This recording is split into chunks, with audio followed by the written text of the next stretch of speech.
Do you own an old Volkswagen like this, and you're tired of dealing with all the issues that come with these dated CIS systems?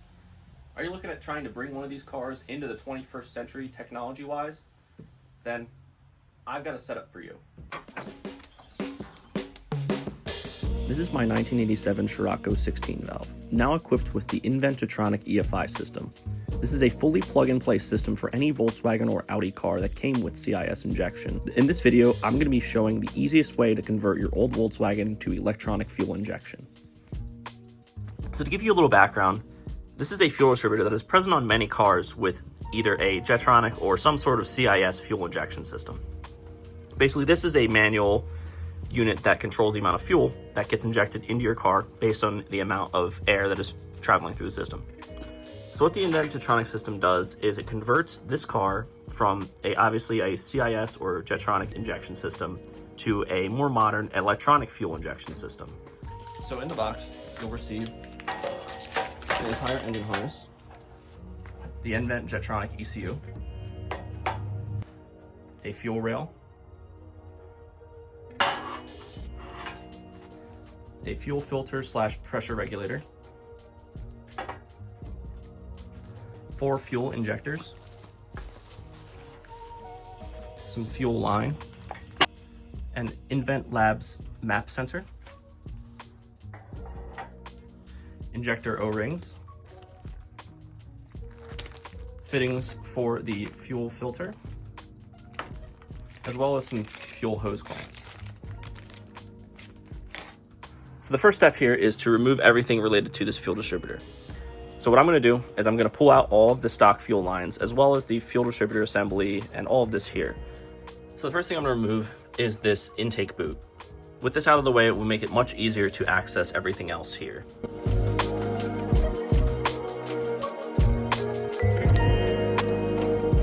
So before you disconnect your intake boot, make sure to disconnect all of the vacuum lines and such like this.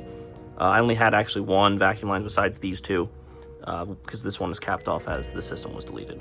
So now that the intake boot's out of the way, the next step is to pull out the factory fuel lines.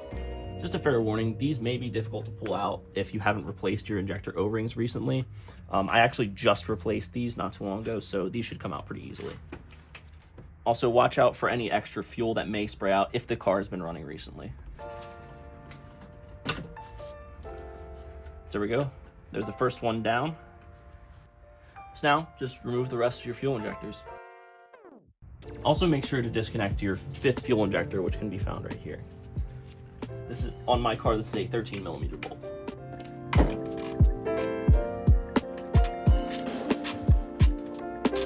So now we have the fuel injectors popped out. We can now move on to disconnecting some of the fuel lines up here.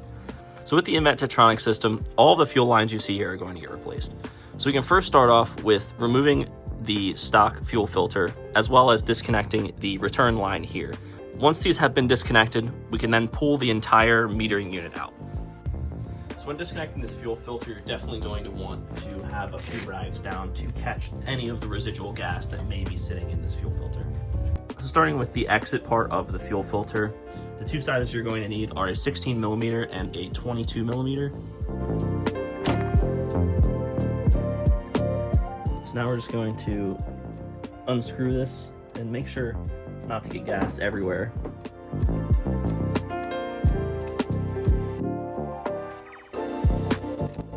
I'm going to be putting the banjo bolt back in just to reduce the amount of fluid that can leak out of here. So now, of course, the holes for the banjo are still open, so you got to be careful here, but this should reduce the amount of fuel that kind of dumps out of here. So I'm leaving the fuel filter in place here for now, but this will get removed in a later step. The next thing we're going to do is remove this banjo bolt here. This is for the return line for the system. This is a 17mm. Now this should also have gas in it as well, so just make sure you have something to sort of collect the gas that comes out, any gas that should come out of there. There's also a line here that connects to the return. So on the 16 valve specifically, there are two 10mm bolts right here that need to be removed in order to remove the bracket that holds on the fuel filter here. So now that we have those two lines disconnected, this entire top of the airbox here can be removed. Now, while this is not necessarily required for this installation, it is a great time to take this off and clean it, as well as replace your air filter under there if that hasn't been replaced in a long time. Before you remove your whole air metering unit here, make sure to check for any sort of wiring connections you may have. For example, on the 16 valve, there are 2 connectors. There's one on the front here that's black, and there's one in the back that's white. So I'm just gonna quickly remove these. I actually have already removed them. So they're all disconnected now. So now that those electrical connectors are disconnected, look around your airbox for little clamps like these and pull them down. So now we can just carefully remove all the fuel lines.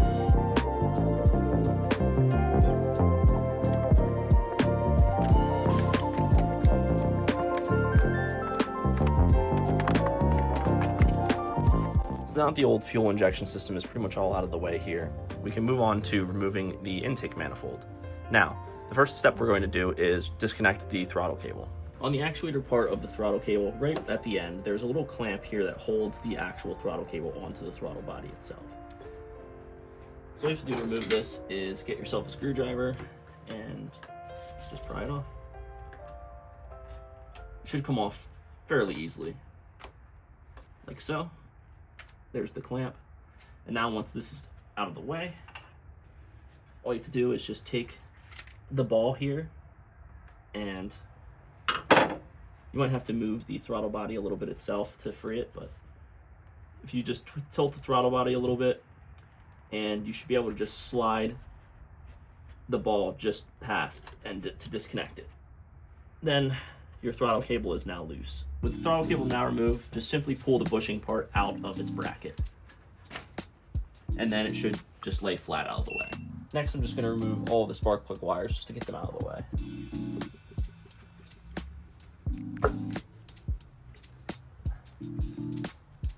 I have this little tool here that helps pull them out, but if you don't have that, you should be able to just pry it out. They should just come out pretty easily. This is also another great opportunity to replace your spark plugs and wires. So now with all 4 of them disconnected, we can remove this plastic piece from these 2 little brackets here and put them off to the side.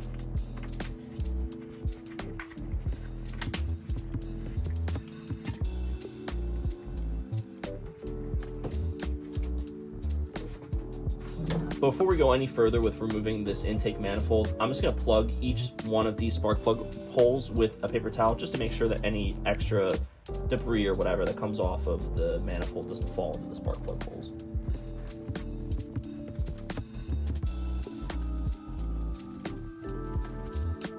So once that's done, just give a quick look around your intake manifold to see what other bracketry there is that holds it on.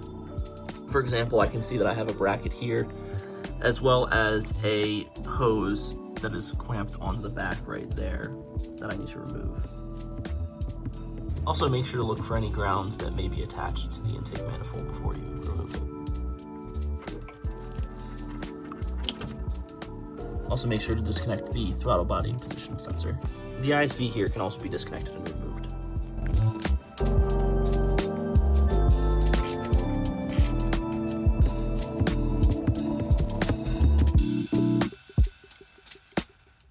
Now that the ISV is out, we can remove the top bolts up here that are holding on the upper part of the intake manifold.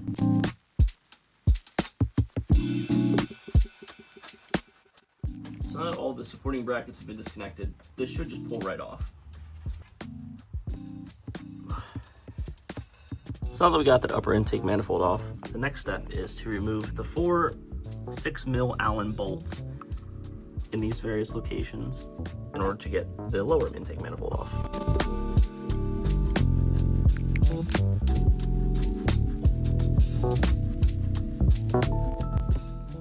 Now that the lower intake manifold is out of the way, we can now go and remove each of these cups that held the injectors in.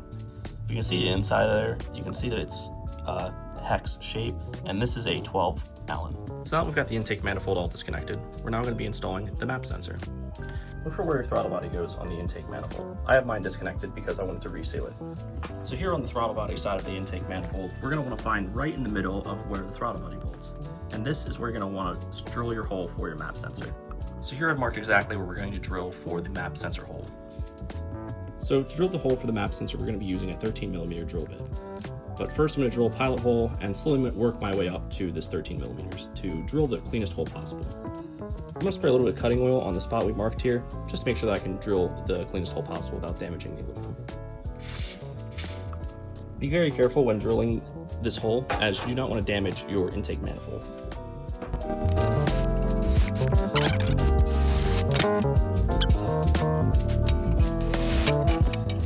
So now that we've got our pilot hole, let's slowly start stepping up in drill bits.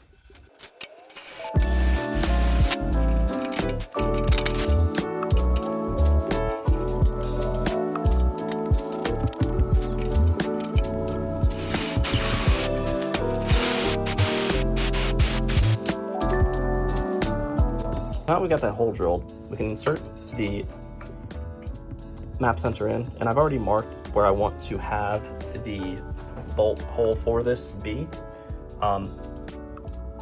You also want to make sure to not have this sensor facing directly upwards, or you can have water run into the sensor and that could cause it to short circuit. And just for the sensor's longevity, just make sure you place it in a good position, especially in the 16 valve. Just try to do it like this. One thing I did notice with the Scirocco 16 valve intake is that the O-ring actually sits below the surface of the manifold. So in order to counteract that, I'm going to use a combination of both silicone, and I'm also going to try to use this O-ring here to see if that will help me seal around the top of the hole here a little bit better. So I have the hole drilled for the bolt hole. I'm going to be using an M6 tap here, just because the M8 would be just a little bit too big and would go over onto the angled part of the manifold. So an M6, with it being smaller, fits just below this little ridge here on the manifold. So I'm gonna just stick this in and tap it.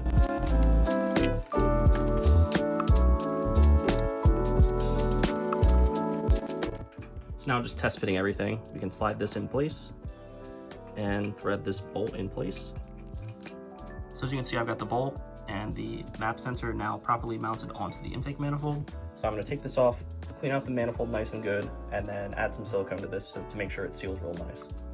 So I just rinsed out the manifold, and now I know that there's no metal in here, so we won't risk damaging any of the internals of the engine. So now what I'm going to do is use a little bit of this silicone gasket maker and put it on the bottom of the map sensor here, just to make sure that we don't have any sort of air leaks, to make sure that this map sensor is going to give us the most accurate reading as possible. I'm just going to take a little on my finger here and just put it around the base of the map sensor, like so. We want to make sure not to get it onto the inside of the map sensor, so just got to be very careful here. I'm also going to be putting a little bit of silicone around the actual outside of the hole here, just so that we know we have a good seal for all this stuff here. And then we just take the map sensor and put it into the hole here, just making sure not to get any of the silicone on the map sensor itself. Okay, now I push that in place. And now we can take our screw here and also put a little bit of silicone on that as well, to make sure that the actual threads themselves don't want to leak.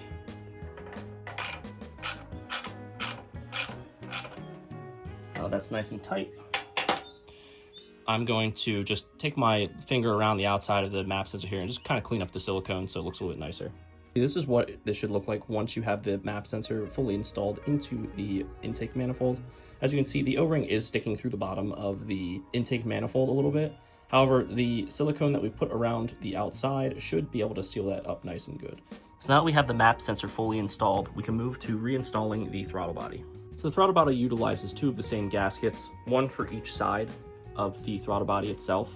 I've already cleaned up the surface of all the old gasket material, so all I have to do is just put these in place and bolt it back onto the intake manifold. So as you can see, the gaskets themselves are not like identical, so if you just look for where this little nub is here and you line it up with the gasket, it'll fit in place. If you put it on backwards, you'll see it won't really line up properly. So I found the easiest way to attach these gaskets is to kind of put them in place in your hand and then line everything up. And this is the little piece that the intake boot slips over, and then grab your bolts and stick them through. So now we can just put the throttle body up to the intake manifold, line up all four of these bolts, and then just start them by hand.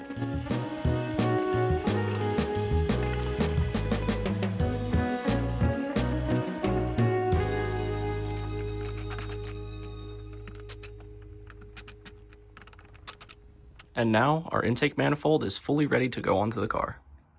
So in the Invent Jetronic kit, you're going to receive these fuel injectors here. And in order to use them with the stock intake manifold, you're gonna have to disassemble your factory injector cups. And just to do that, you just pull the plastic part off the brass, like this. And then this brass piece is all you're gonna need. So I wanted to try an experiment. I got my drill and I wanted to polish these to make them look a little bit better because I'm replacing all the hardware. I don't know, I went down a rabbit hole of just making things look better for no reason, even though probably no one else will see this, but I know it's gonna be better. So this mag and aluminum polish, these are brass, and you know, brass is close to that and it's a metal, so I hit it with the polisher and it cleaned up really well, and now it looks really good. So I don't even know if you'll see these, but I don't know, they just look good and it worked. So now we install the injector cups, reverse of the way we took them out.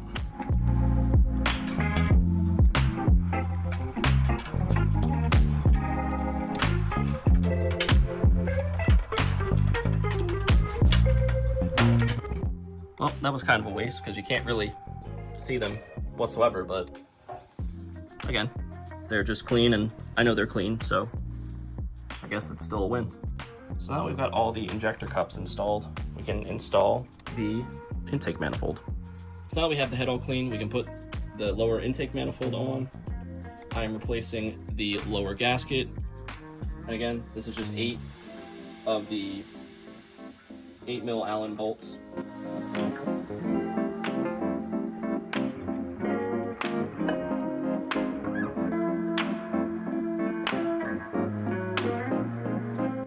Now that I've got the lower manifold on there, I'm gonna put the top manifold in place. Got a new gasket on here as well, so that it doesn't leak.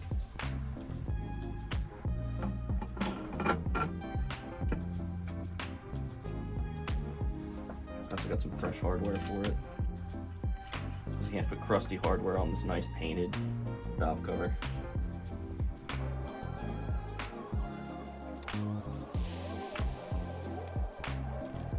Now I only have the intake manifold loosely connected here just to make sure that everything still fits properly, which I don't imagine why it wouldn't, but now I have to fit the fuel injectors.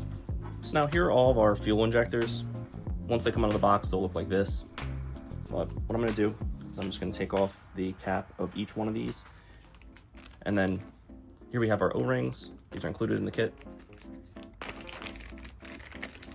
And as you can see in the picture, kind of shows you exactly how the O-ring has to go on. It just slides in over the two. So I want to demonstrate that here. So you just take your injector, you have your new O-ring, and you simply just slide it on over. And now it'll just kind of sit on the injector like that, and it'll match how it shows on the picture. So now we've got all the O-rings on, we can insert the injectors into the injector cups. You definitely want to lubricate these before you insert them. I'm just going to use a little bit of engine oil to lubricate them. You could also use gasoline and pretty much any other sort of lubricant that you have.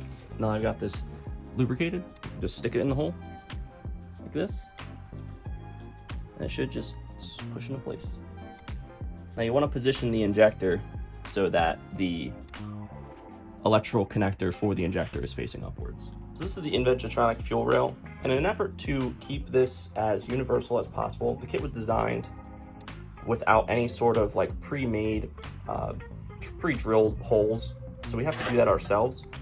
But what I'm going to do here is, just like everything else that I've been doing for the engine, I'm going to clean this up a little bit. Now, it is still pretty shiny out of the box, but what I'm going to do is I'm going to test fit it and drill the holes for the mounts, bend the mounts so they fit properly, and then I'm going to clean it up.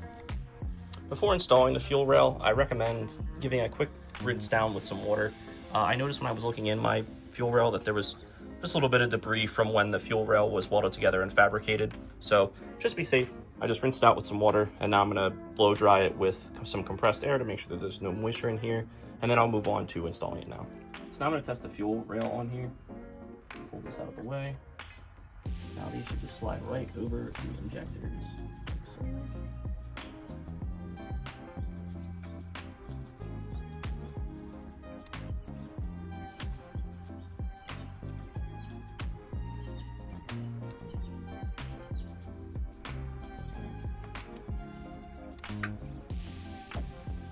So I fit this up. I marked where I want to bend the mounts. So now I have it in my vise, and what I'm going to do is I'm just going to heat up the metal just so it bends a little bit easier, and then I'm going to bend this.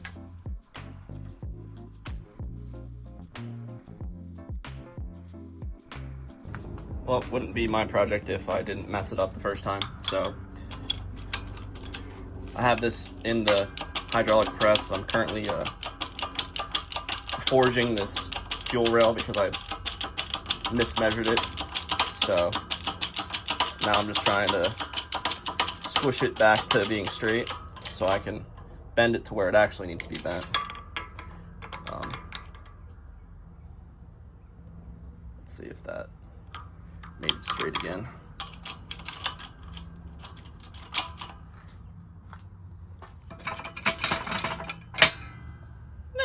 Not too bad. Got a little humpy there, but the bottom mark there is where I actually need to bend. So I'm gonna do that now. I feel like a blacksmith right now.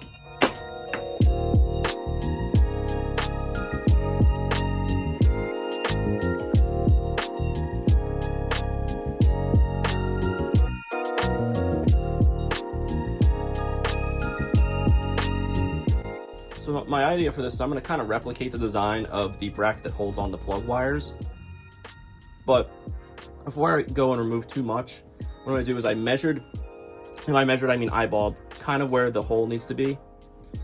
So going a little bit lower than what I should, I'm going to drill a pilot hole and then drill the closest drill bit that I could find that would fit my 8x125 bolt, or I guess it's technically a stud, but I'm gonna drill that, and then we'll see if that works.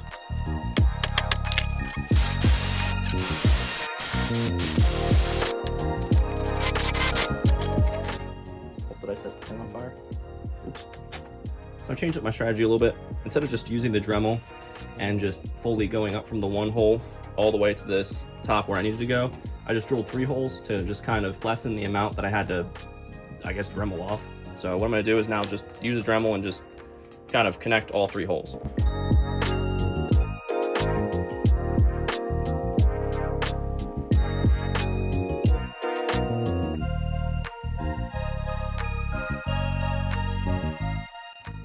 So this is pretty much exactly what I was going for, actually. So let's see if it works. All right, so I was having some issue fitting this side without this side being cut because it was hitting the nut or the stud on this side. So I'm just gonna do this side because for this one, the nut is up higher, whereas this one is a lower nut, so that's why it's kind of offset. So what I'm gonna do is just kind of do the same concept here. I'm gonna drill a hole.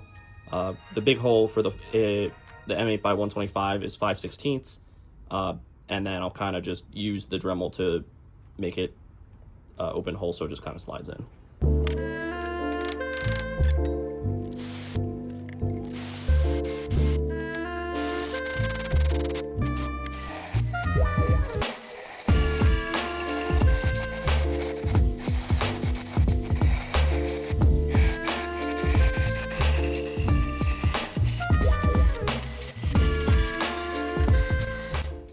That one wasn't as pretty, but it's getting hidden anyway, so it doesn't really matter.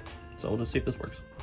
I don't know if the video does it justice, but I just spent like an hour polishing this thing, and it looks like a mirror now, which is crazy. So definitely mission achieved for sure. All right, so I just re-lubed up the fuel rail here. Let's see if it actually like fits on now. Good.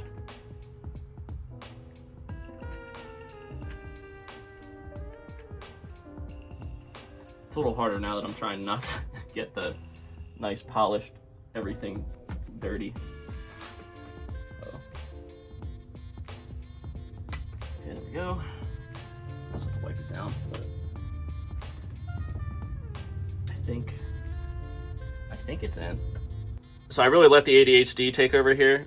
So these are the brackets that hold on the plug wires, and they were crusty, and I can't just put crustiness when I have this nice polished fuel rail here, so I polished these up too. So this little guy here is the 5th injector for a CIS system, and because we're going EFI, the Invent Jetronic does not use this 5th injector. So this port right here needs to be blocked off, or this will create a giant vacuum leak. So luckily the gasket for the 5th injector here is still intact. So what I'm going to do is use this as a template and use a little bit of sheet metal to make a delete plate.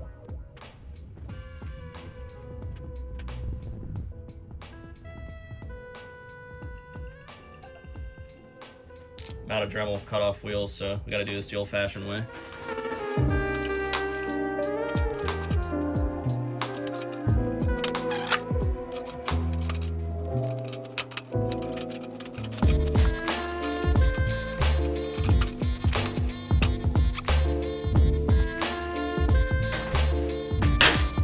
Perfect.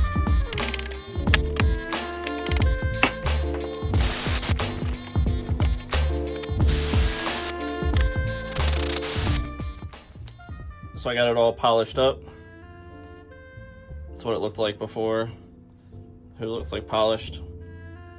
So now we can throw it on the car. So now I got this assembled. I'm going to be using some gray RTV, but you can use any sort of other gasket maker to seal this off. You just want to make sure that you can actually honestly just use the factory gasket for the 5th injector. I unfortunately didn't order one, so I'm going to just use some RTV. So I'm just going to take a little bit and just put it around the surface of the sensor here. So I got a nice light coat of RTV on there. Now we can add our freshly made delete plate here.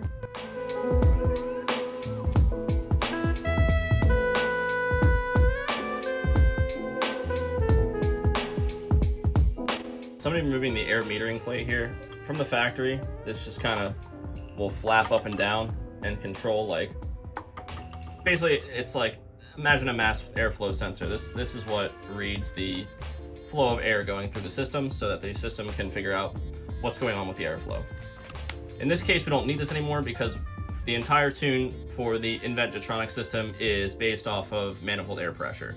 So the system tricks it into thinking that it's getting readings from this sensor, but it's actually the ECU getting it from the map sensor.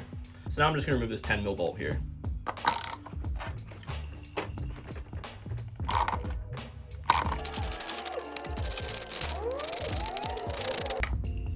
Okay. So now we can remove this flap.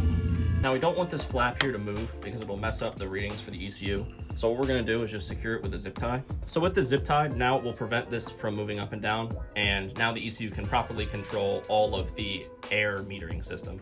So if you're doing this on your car and your fuel distributor still works, make sure you hold on to these because these are actually worth a decent amount of money. If yours works properly, you should be able to throw this on eBay and get probably about 300 bucks for working one of these. And with the price of this conversion, that's basically half of what this whole entire conversion costs. So now I got the air metering unit all prepared. I'm just gonna clean up the top of this surface here. I did this before in a previous video, but I'm just gonna clean this and make sure it's real nice because what we're going to have to do is Invent Labs provides this little plate here. And what you have to do is basically cover up this hole here with this plate and silicone it down so that it seals up all of the holes here. So like I said, I'm just gonna clean it up, make sure it's a nice clean mating surface, and then we'll go from there. Now that it's nice and clean, we're gonna use the same gasket maker to seal off this area. So what I'm gonna do is just kind of add a little bit of goop around the outside of here.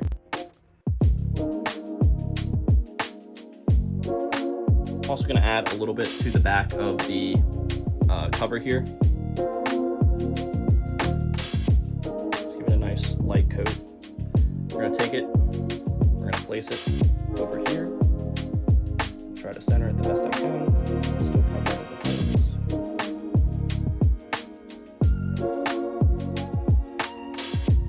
Cool. So I'm gonna remove the residual of the fuel components here. What's required here is, I believe this is a 26 millimeter. I don't have a 26 millimeter wrench, so I can't confirm that, but 26 mil, 22 mil, and then the two connectors down here for the fuel lines. This is a 17 and this is a 14 millimeter. So once we disconnect all these lines here, we can start to install the Invent Jetronic fuel system. So not all that fuel stuff's out of the way. I have a new air filter for the car. It's a man, of course. So I'm gonna put it in place. And then once it's in place, I'm gonna put the top of the airbox on and then we'll begin to hook up all the fuel lines as well as the fuel filter.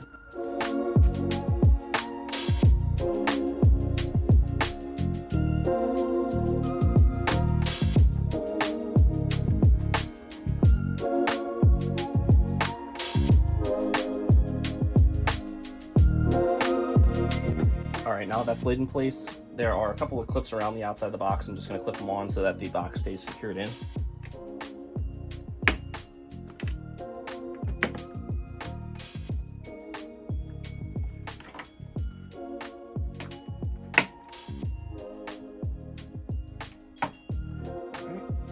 Now that's not going anywhere.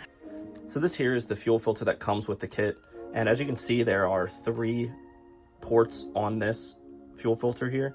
And that is because it converts the system to a returnless system. And this is actually your fuel pressure regulator as well. So you've got 2 ports on the back, and this port here is the inlet, and this is the return line, and then this is obviously the outlet. So what I'm gonna do is I'm just gonna cut up some hose and then attach the hose from the 2 lines over here to these 2 ports, and then run the line from here over to the fuel rail. So I've lubricated a couple of the hose ends, and I've cut a lengths of hose here. So I'm just going to slide the hose on now.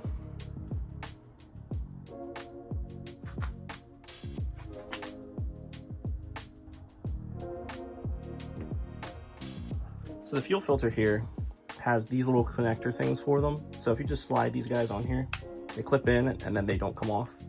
So what I'm going to do is I'm just going to clip all these onto the actual fuel filter. And then I can properly size the lines with these on.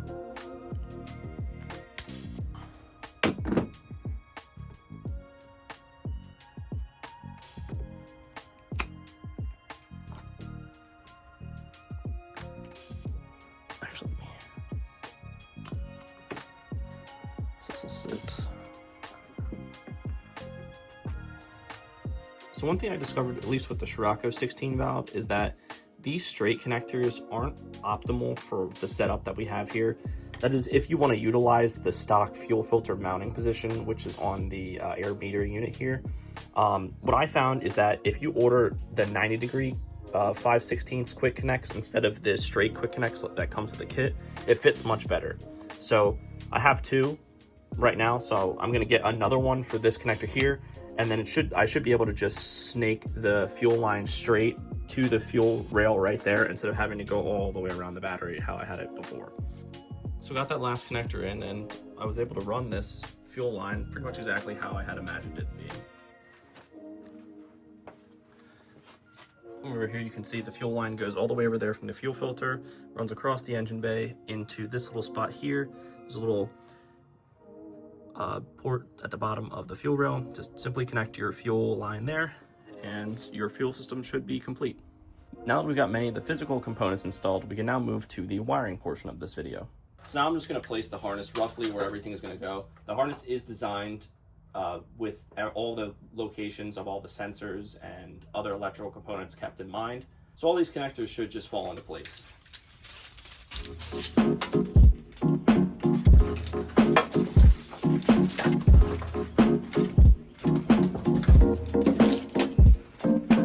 So I'm going to start first by clipping in the injector harness. So obviously our fuel injectors are right here.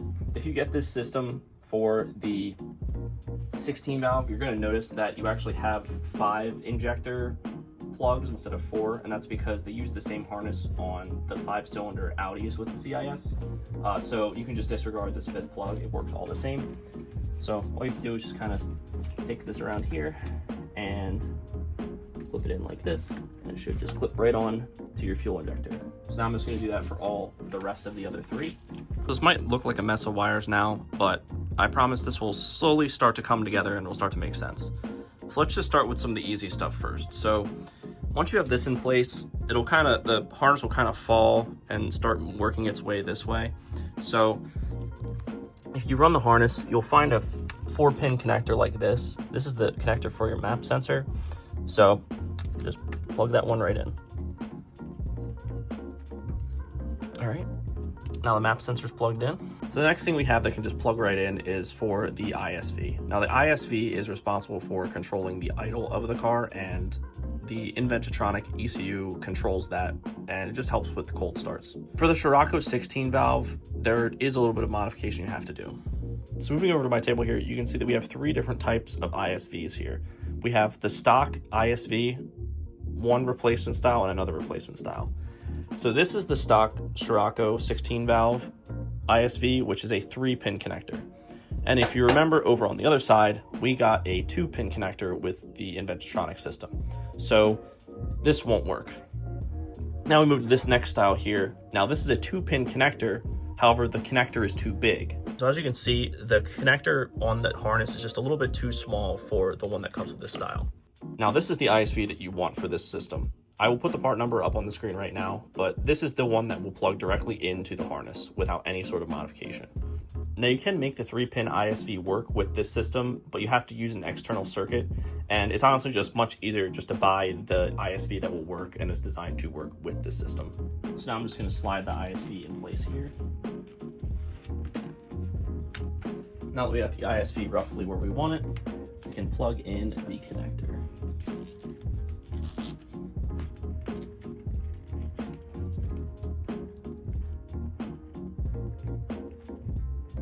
ISV is connected. The next thing we're going to be installing is this wire that is labeled as EMUL, and that stands for emulator. And basically the function of this wire is to emulate a signal from the Invent Jetronic ECU to the factory mass airflow sensor to kind of trick the factory system into thinking that it's getting a correct reading, whereas the Invent Jetronic system is just kind of emulating a correct signal based on the manifold air pressure sensor. So this is the factory connector for the mass airflow sensor, and what we're going to be doing is attaching the emulator wire to this connector. So what we're going to do is take this middle wire here, which is a white wire with a green tracer, and we're going to be cutting it off of the connector and then crimping it to this emulator wire. So I got both those wires stripped and snipped, so now I'm going to be connecting the two.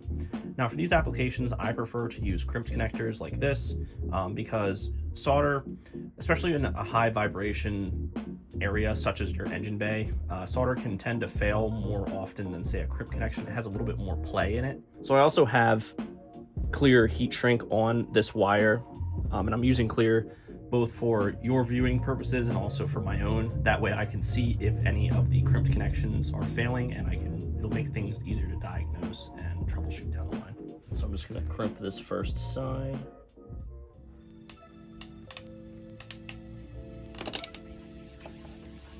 All right, our first side is crimped. Now we can crimp the second side.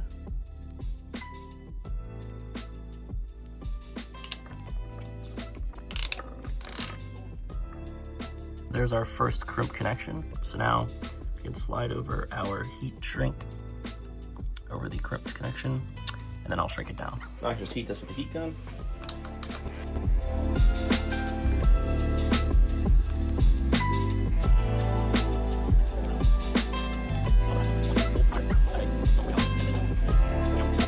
Now the mass airflow sensor can be replugged in. So the next wire you're going to want to find is the wire labeled DH. This is the wire that's going to be connected to the Hall sensor. Now the Hall sensor can be found right on the distributor right here. So if we just disconnect this, we pull this out of the way, and just like the mass airflow sensor, we're going to be using the middle wire of this sensor, and in this case this wire is green. But instead of splicing and completely eliminating the actual sensor, we're going to be wanting to run the DH wire in parallel with the factory wire, meaning that we're going to leave the factory wire intact and then add on the DH wire to this so that the Jetronic ECU can see the signal as well as the factory ECU. So as you can see, the DH wire is now run in parallel with the green wire via this butt connector here. So, and also heat shrinked. So now I can just put this right back onto the connector on the distributor. So the next thing we're going to be installing is the wires for the throttle position sensors. And on the older Volkswagens, it isn't really a sensor, it's just two different switches. You have one for the idle, which is over here, and then you have one for full throttle. And basically this is just telling the ECU to go from like an idle map to a full throttle map and then a running in between map. So over here on the throttle body, you can see that I have a couple of alligator connectors connected to the connector. And this is just to verify which switch controls what pins. So the pin in the middle is going to be your ground. So I have it currently connected to the top pin, and then I have it running to my multimeter here. So I'm gonna press the switch here. As you can see, the circuit is open right now because the switch is not being depressed. But if I press this with my finger, you can see that it changes, and you can see the reading for resistance. For resistance wise, you're gonna wanna have somewhere below 5 ohms for resistance. Anywhere above that, the switch is probably worn and you wanna replace it. But from this point, we know that the top pin is the pin for the full throttle and the bottom pin is going to be for the idle switch. So now we can take these wires and run them in parallel with the stock harness. So this is the connector for the throttle switches right here. As you can see, there are 3 wires. The wires you're going to want to do is the blue with white tracer is going to be the wire for the full throttle, and the white wire with blue tracer is going to be the wire for the idle switch. So now these wires are running parallel, you can just plug them back into the connector.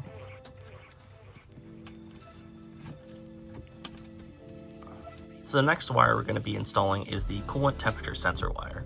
Now the coolant temperature sensor can be found right here, right next to one of the coolant hoses that go into the side of the head. So we can just disconnect this 2-pin connector, and you can see the 2 colors that we're working with here are blue with a white tracer and brown with a blue tracer. So we're going to want to run the coolant sensor wire from the ECU in parallel with the factory wire, which is that blue with white tracer. So there we go. Our coolant temp sensor is now installed. So now we can just plug it back into the sensor right down there.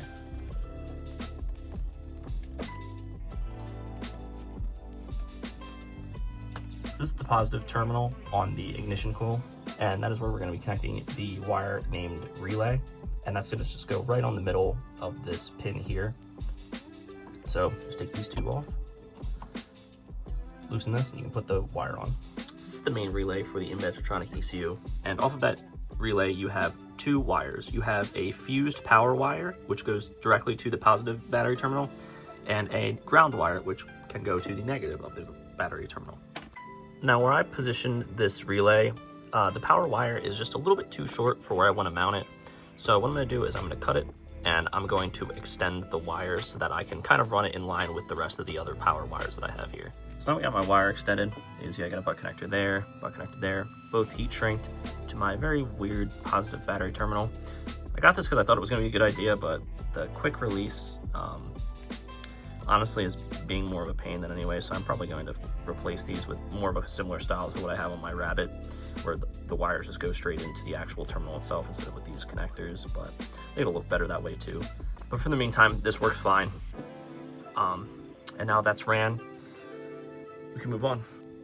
So the next big issue I have is trying to figure out where I actually want to put this ECU. And from what I've kind of determined, I want to place it right here, but there's not really a good way to mount it.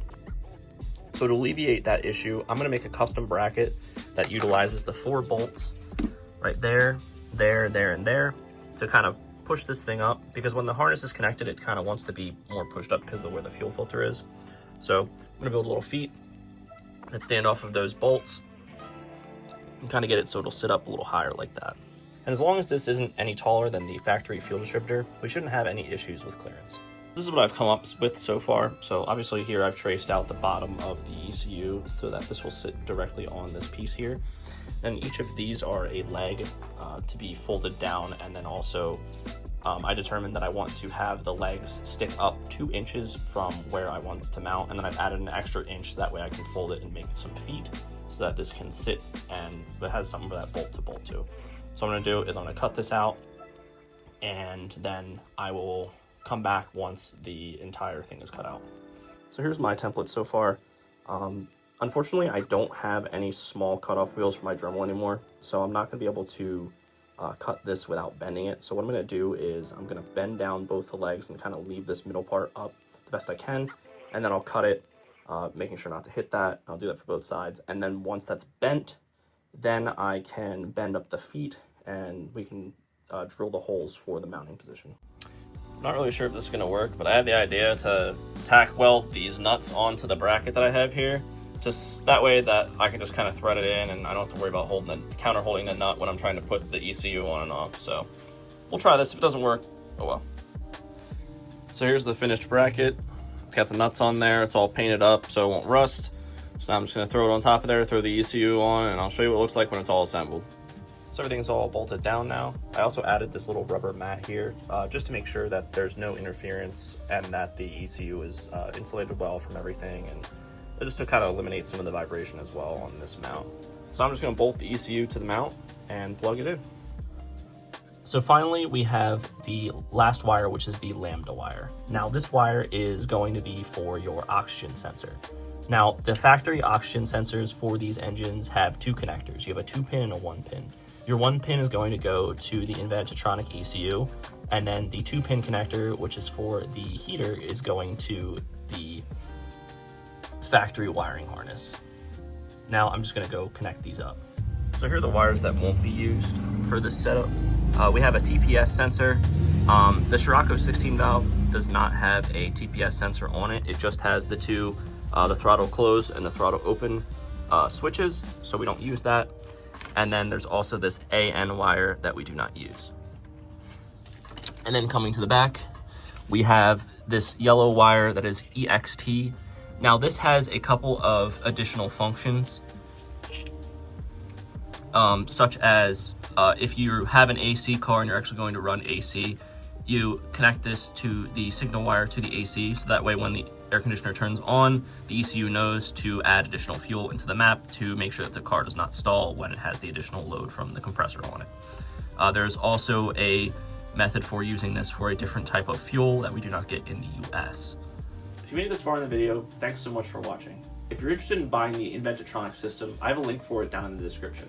In the next video, I'll be diving a little bit more into the software end of this system and learning how to tune this car. If you're interested in seeing that, make sure you subscribe. I've also got a couple other videos in the works, such as making a custom exhaust for this car, as well as 07K swapping a Rabbit. If you have any suggestions and want to see anything else from me on this channel, make sure you leave it down in the comments below. But with that, I'll catch you in the next one.